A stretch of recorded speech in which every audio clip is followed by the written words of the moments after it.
Welcome everybody to Motorcycle.com COVID-19 edition. I'm gonna yank this off because Sean is standing way more than 6 feet away from me.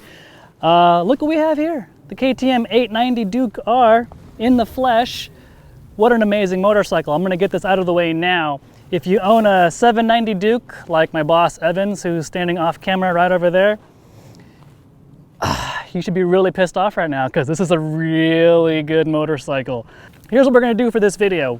This is a very short, quick and dirty ride review, first impression of the KTM 890 Duke, because I first threw a leg over this bike this morning and we got to give this bike back, pretty much after we're done shooting this video.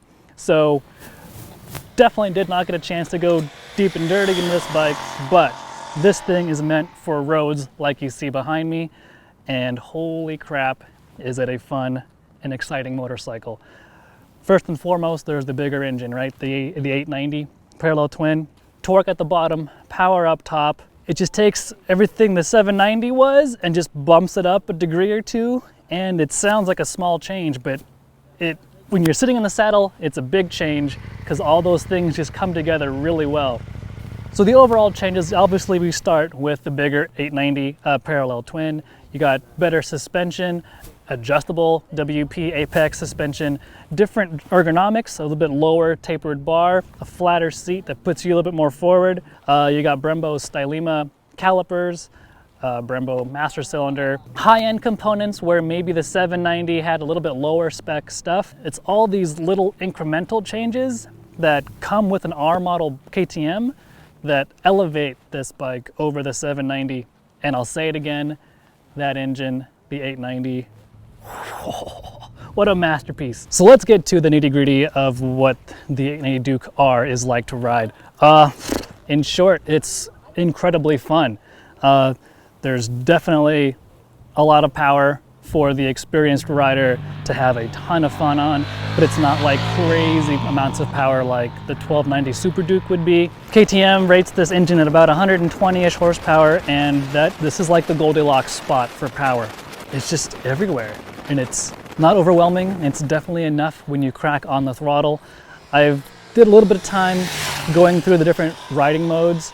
There's street, there's sport, and there's track, and there's rain, but clearly didn't bother with the rain mode today. Didn't even bother with the street mode either, just did sport and track. So that difference between sport and track is pretty noticeable, but it's not a big change. It's more of a incremental, minute feel when you crack on the throttle, when you're doing different things. And then there's, of course, the lower TC settings you can just adjust with the push of a button. The Supermoto ABS mode lets you, slide the rear end around. And then the track mode lets you adjust the throttle mapping independent of all the other modes, whereas the other modes, sport, street, rain, don't let you do that. So if you like ultimate control over what the bike is doing, keep it in track, and you can tailor it to your needs. So in track mode, you can alter the throttle mapping to the different mappings that you would get in either sport, street, or rain, as well as adjusting TC or launch control or wheelie control, whatever. And so for my personal taste, I like putting it in track mode and adjusting everything else to where I wanted it to be, which ended up being just keeping it in track mode and ripping. And boy, does this thing rip. When I've ridden the 1290 Super Duke, it's always just hanging on for dear life. When you're riding the 890 Duke R, it's like, okay, let's get down, let's boogie. The power this thing makes is just perfect for the kind of riding I like to do for these kinds of roads you see behind me. What makes that even more special is the fact this chassis is pretty much unchanged from the 790, but these WP Apex suspension components is just a notch above what you get with the 790. You get adjustment first and foremost. I found I really didn't need to change a whole lot. Actually, I changed nothing at all. This thing handled great right out of the box. Holds a line, stays steady and true. It's fantastic. Moving back to the throttle mapping just a quick second, because I thought of this just now, that progression when you're cracking on the throttle, there's no hiccup. It's like it just dials in so smooth and so linear. A lot of bikes, even in like the most aggressive track mode, you get on it and there's a slight hiccup. So as part of the refinement package KTM put into the 890 Duke, there's this 6-axis IMU compared to the 5-axis from the 790 before. Doesn't sound like a whole lot, and in reality it's not, but having it there is definitely, if nothing else, peace of mind to know you can push a little bit harder and have just that little bit extra margin in your safety net. But this thing handles really well. I wouldn't even say for what it is, it just handles really well for anything out there on the market. Going one step further, a bike that handles well and goes well has to stop well too, right? 320 millimeter discs on the 890 Duke compared to the 300 on the 790. Brembo Stylema calipers, braided brake lines, Brembo 1921 MCS adjustable master cylinder. This combination for a stock motorcycle. I've ridden performance bikes, race bikes, you know, with aftermarket parts that are better than this, but for a stock bike, for a stock brake system, this thing, you can put yourself on its nose so easily, and it stops with great power, great feel.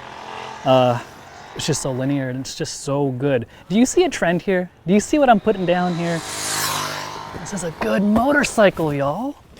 I freaking love this thing, and Evans is standing right outside of camera view, jealous that I'm spouting off about this bike because it's so good.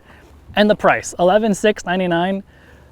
I would argue that bang for the buck, fun-wise, it's gonna be hard to beat the KTM here. Even that truck is the same KTM orange.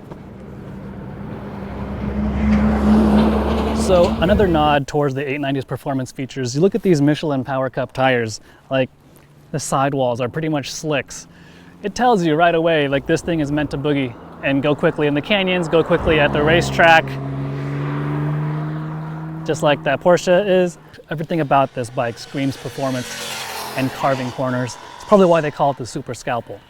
Now, that's not to say there's things I don't like about this bike. The pegs are kind of slippery. That's a small thing to notice. The seat is kind of flat and it's pretty slippery. So I'm sliding around a lot when I'm really trying to hold myself into place, especially in tight corners like this. Maybe my biggest gripe, just in my day of riding it so far, is the transmission. The first to second shift with the auto shifter, it's really notchy. It might just be an issue with this particular bike, I don't know. But that 1 to 2 shift is pretty notchy and kind of hard to do. I've tried it in many different rev ranges and it was still the same. The shift from 2 to 3 is a little bit better, but not by a whole lot. But after that, I'm coming up a little bit short on trying to find things I don't like about the KTM 890 Duke R. It's a good motorcycle. What do I say? It is phenomenal. KTM knocked it out of the park. Inevitably, someone in the comments is going to say, well, what's it like to own and maintain and buy parts for, and how reliable is it? I haven't the slightest idea because I've only got this bike for an afternoon, so that'll have to wait until we're able to ride this bike a whole lot more. So that's the quick and dirty with the KTM 890 Duke R. It's a hell of a motorcycle for a hell of a price. Remember, I just threw a leg over this thing for the first time this morning, and it's going to go back, like I said, after this video is shot. So it's clearly just a quick blast, a first ride, just quick initial thoughts. Head on over to Motorcycle.com to get more of my thoughts about this bike. I can't wait to put more miles on this thing, either on the street like this, maybe even the freeway, and definitely on a racetrack. I'm sure it'll be a ripper. So that's it from this windy, twisty road on this excellent KTM 890 Duke. And that sound means it's time to go. See ya.